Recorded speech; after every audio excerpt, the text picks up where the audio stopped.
தமிழுக்கு கருவூலமாய் அமைந்த நூல் டேஸ் திருக்குறள் மெய்ப்பொருளுரை. சாகும்போதும் தமிழ் படித்து சாக வேண்டும் என்றன் சாம்பலும் தமிழ் மணந்து போக வேண்டும் என்னும் பாடல் வரியை பாடியவர் டேஸ் கா. சச்சிதானந்தன். பாவலரேறு பெருஞ்சித்திரனாரின் இயற்பெயர் டேஸ் துரைமாணிக்கம்.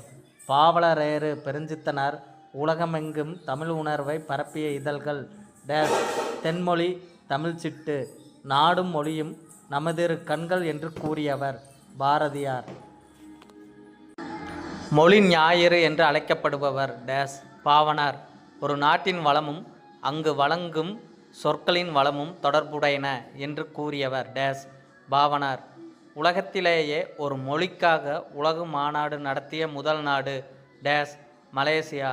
உலகத்திலேயே ஒரு மொழிக்காக உலக மாநாடு நடத்திய முதல் நாடு மலேசியாவே. அம்மாநாட்டுக்குரிய அம்முதல் மொழியும் தமிழே என்று கூறியவர் டேஸ் கா. அப்பாத்துரையார்.